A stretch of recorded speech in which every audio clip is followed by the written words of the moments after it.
Paul McBeth took this one down.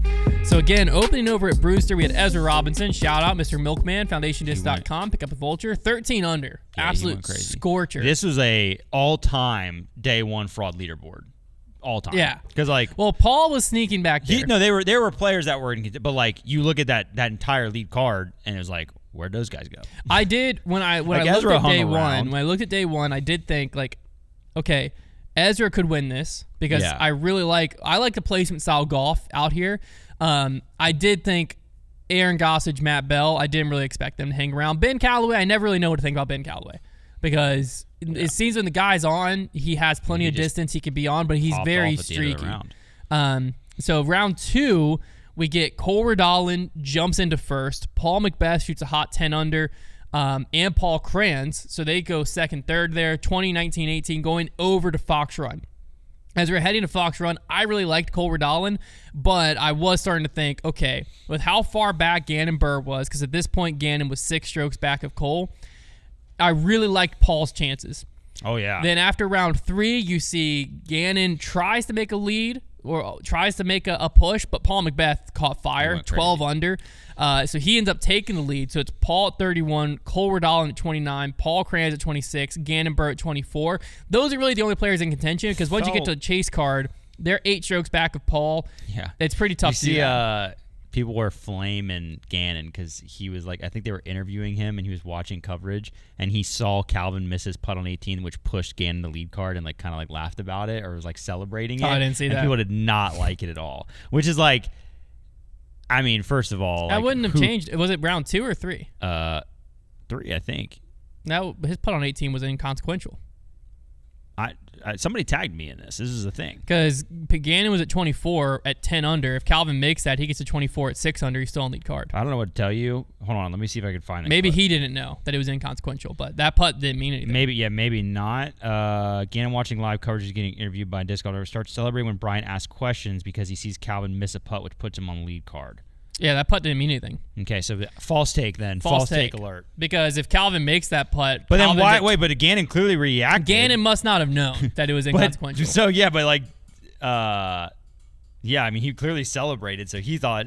So I guess doesn't change this person's take on Ganon. They didn't like it. Yeah, because Calvin makes that fake putt, situation. Because, yeah, you're right. It would have been a 7 under for 24. Ganon was at 10 under. To get to 24, he's still on lead card. It would have had to get to 25. And I don't think Calvin had an eagle putt on 18. Maybe he missed a putt on 17. Maybe it was 17. It could have been 17. That must have been what it was. Because he had to go birdie. Yeah, he two putted 17. Maybe it was a putt on 17. That was really good journalism. Yeah, that must have been it. Okay. Is Ganon Burr scumbag? No, absolutely not. Yeah, I agree. No. Yeah. Because Ganon knew he needed to be on lead card to have a chance at winning, in my opinion. Because like it takes a special kind of human too to be back 7 and like think that you have a chance at winning as well. Yeah. But it's more intimidating to be on lead card trying to chase him down. Absolutely. And Ganon Burr did all he really could. Yeah. He's probably going to be punching himself for this bogey on hole 7. But you know, it is what it is. The OB on 7. Slipped. It still didn't. It did. Yeah, he fell. But I'm saying that's his only. Which I was a little scared for his knee.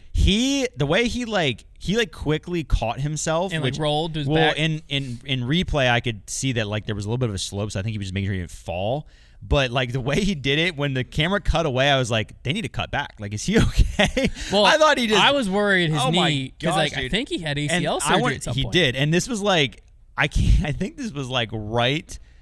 No, this is before, but I'm watching I got like the NFL on one TV and disc golf on another, and I'm like, you watch these guys like tearing their Achilles. The Chargers running back yesterday exploded his leg, and you see Ganon like quickly grab at his leg or something. I was like, oh my gosh, please don't be hurt. Like that would suck. Like that would be terrible. He seemed to be fine because then he birdied 8 through 15. He was after good. that. He was good. Missed 16, got 17, 18. He's fired up too because like he knew he had to birdie out, and so He tried his hardest. I think it was 14 or 15. Paul McBeth was having a great weekend. I mean, really, Cole Redolin and Paul Kranz came out the gates hot. They both were 5 under through 6. Kranz was looking great. Kranz always looks great. Yeah, he does. Unrelated. But he was looking great on the course, and so was Cole Redolin. I mean, Cole was making some big-time putts. Even later in the round, he had a 56-footer on 11 that really, his putter was hot. He was still right in this thing. Yeah, I say really, Cole's big mistakes were just a couple errant flipped over shots. Like those were the ones that got him in trouble. Missed a par 3 that Paul got. Like, but it was very much like neither one of them, Paul or Cole, were playing, like they were both playing good, solid golf. Good enough for the leads they had built to where, yes, like it looks close because Ganon charged, but like Ganon needed a lot of cards to fall his way down the stretch. And he had a chance, but like it just didn't happen. So Paul, and for a while there, at the beginning especially, it was like maybe Paul and Cole are playing a little too slow to where these people are going to catch up, but they never made that huge mistake. Correct. It was little bits of jockeying, and unfortunately for Cole, he got cold at the wrong time, and Paul was able to play some clutch holes down the stretch. Like that was the difference. Is getting Paul, that because Ganon put his, I believe it was on the tunnel shot. I forget what hole that is, that par 4. 16. That was a big drive for Paul. That was a sick drive. That was one of those where, like, if it's so easy to mess that up, and if you mess it up, a 5 comes into play real quick. He piped it, too. He piped it, and then Ganon played it well, but missed his putt. Right, and at that point, I think Ganon knew this is kind of, I'm doing too little too late here, because once Paul threw a great drive, great second shot. That tee shot is like a ground play lottery, and like Ganon got it where he faded a little bit out but kicked back to the middle. Paul basically just landed it in the middle, which is so hard to do. Cole obviously got tucked into the woods, and like that's where you can argue like Paul kind of takes control of the tournament, but then follows it up with that putt on 17.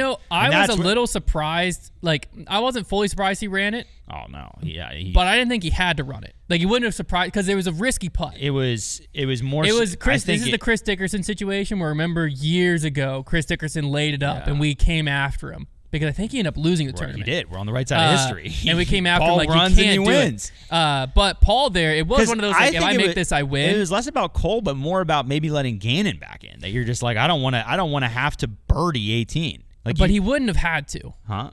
If he parred that, he could have went par. I guess to Cole, it was Cole. Birdie 18. But like I think the mindset, and this is what I believe Brian said or somebody said, was he knows he's got a birdie 17 or 18. Do you chance this 30-footer? And the putts looked fine, like good enough, or do you have to try to birdie 18? Because birdieing 18 is tough. It is tough. Yeah. So no, but I wouldn't have been surprised if he laid it up, but he ran it dead center. He was very confident. So he birdied 17, and then 18. When you have to play for par on 18, not that hard. It becomes a lot harder, or a lot easier. Yeah, because he threw a Spike-Heiser backhand off the tee, and then at that point you just have a chip forehand, putter up shot.